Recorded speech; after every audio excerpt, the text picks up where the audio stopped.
మొక్కజొన్న చుడవకి కావాల్సిన పదార్థాలు. ఇది మొక్కజొన్న అండి. ఇలా మనకు అన్ని మార్కెట్స్లో దొరుకుతాయి కదా. ఇది అండ్ ఎండుమిర్చి, కరివేపాకు, జీలకర్ర, ఆవాలు, పల్లీలు పుట్నాలు మీ ఇష్టం అండి. మీకు ఎక్కువ కావాలంటే ఎక్కువ వేసుకోవచ్చు, తక్కువ కావాలంటే తక్కువ వేసుకోవచ్చు. నెక్స్ట్ ఉప్పు, కారం అండ్ డీప్ ఫ్రైకి ఆయిల్. వీటిని ఆయిల్లో ఫ్రై చేసి పెట్టుకున్నాం. ఇదిగోండి ఇలా ఆయిల్ వేసేసుకొని తొందరగా ఫ్రై అయిపోతాయి. ఇలా తీసేసుకొని ఒక గిన్నెలోకి వేసుకోవాలి.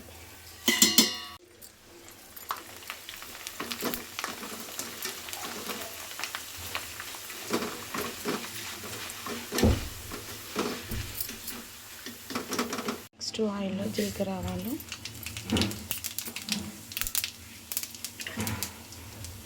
అండ్ ఎండుమిర్చి ఇది కొంచెం ఫ్రై అయిన తర్వాత పల్లీలు వేద్దాం. పల్లీలు ఇదిగోండి. నెక్స్ట్ కరివేపాకు, పుట్నాలు ఇది కొంచెం ఫ్రై అయిన తర్వాత దీంట్లో ఉప్పు, కారం వేసేసి కలిపేసుకోవాలి. నెక్స్ట్ కారం అండ్ ఉప్పు వేసుకొని ఒక్కసారి అనుకోవాలి. అనుకున్న తర్వాత ఉప్పు వేసేసి